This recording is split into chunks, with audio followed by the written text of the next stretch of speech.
Hi friends, welcome back my channel Mohammed Simi class life L టికెట్స్కి స్వాగతం సుస్వాగతం. ఇందాకే ఒక యూట్యూబ్ ఛానల్ చూసా. ఆ యూట్యూబ్ ఛానల్ చూస్తుంటే నాకు ఈ టాప్ రేటింగ్ సూపర్ హిట్ సినిమాలకి సీక్వెల్ తీస్తారా నొప్పి తీసుకొచ్చిన డైరెక్టర్స్. ఓకే, బాగుంది. నువ్వు ఎంచుకున్న కాన్సెప్ట్ మైండ్ బ్లోయింగ్ లాగా ఉంది. ఇప్పుడు నువ్వు ఎంచుకున్న కాన్సెప్ట్ నా ట్రీట్మెంట్ థియరీ అంటే నేను చెప్పనా? ట్రీట్మెంట్ థియరీ అంటే చెప్పనా? కిక్కు, భారతీయుడు, చంద్రముఖి ఇవన్నీ సూపర్ డూపర్ హిట్ ఫిలిమ్స్.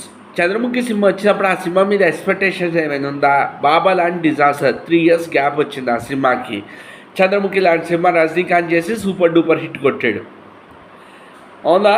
దాని తర్వాత నాగవల్లి, చంద్రముఖి 2 వచ్చే 2 డిజాస్టర్స్. కిక్ వచ్చింది సూపర్ హిట్, కిక్ 2 డిజాస్టర్స్, అన్ని డబల్ స్మార్ట్.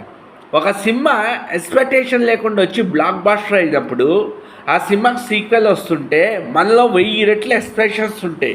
ఇప్పుడు భారతీయ సినిమా వచ్చింది పార్ట్ 1, తాత అందరినీ చంపేశాడు. మనం చూసాము, ఎగ్జాక్ట్ ఆ షార్ట్ చంపేసిన ఒక తాత లంచం తీసుకున్న వాళ్ళని చంపుతున్నప్పుడు కళ్ళ నుంచి కన్నీరు వస్తుంది.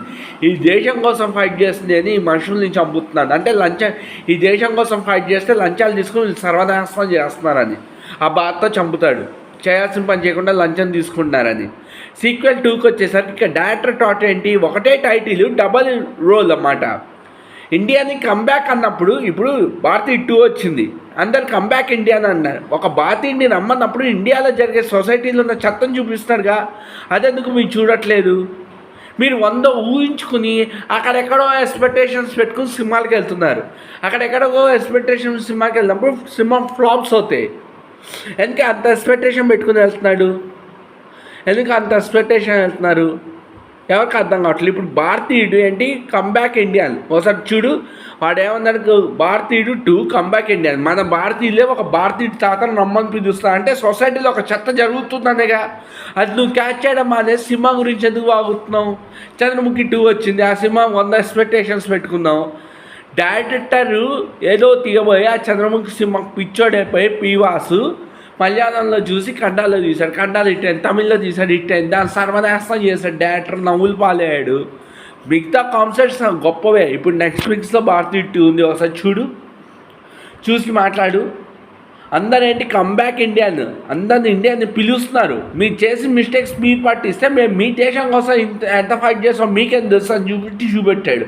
నువ్వు అర్థం చేసుకోవడం మానేసి సినిమా ఫ్లాపు సీక్వెల్స్ చూపెట్టా అంటే మిస్టేక్ మంది. వాళ్ళ డైరెక్టర్స్ క్లియర్గా ఉన్నారు, మిస్టేక్ మంది. ఒక సినిమా హిట్ అవుతే భారీ ఎక్స్పెక్టేషన్స్తో మనం థియేటర్కి వెళ్తాం. అంత ఎక్స్పెక్టేషన్ మనకెందుకు?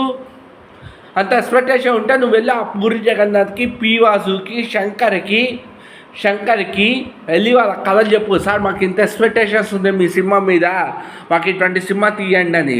అసలు పోగ్రీ సినిమాలో ఏముందని, డైలాగ్స్, ఫైట్స్, సాంగ్స్కే ఆ సినిమా ఆడింది. Mahesh acting next level. వెళ్ళి ఆ పూరి జగన్నాథ్కి, శంకర్కి వెళ్ళి చెప్పు, సార్ మీ సినిమాల మీద మాకు ఇంత ఎక్స్పెక్టేషన్స్ ఉన్నాయని. వాళ్ళు క్లియర్గానే ఉన్నారు. అర్థం చేసుకోవడం అనేసి భారీ ఎక్స్పెక్టేషన్ పెట్టుకుని థియేటర్కి వెళ్తే మనం మిస్టేక్ పెట్టుకుని ఎందుకు అవతల బ్లేమ్ చేయడం? నేను ఎవరిని కించపడట్లేదు, ఒకసారి మీరు ఆలోచించండి నేను అన్నమాటని. వీడియో నచ్చితే లైక్ చేయండి, సపోర్ట్ చేయండి, ఛానల్ సబ్స్క్రైబ్ చేసుకోండి. Thank you very much. మీ అభిప్రాయాలు కామెంట్ రూపంలో తెలపండి.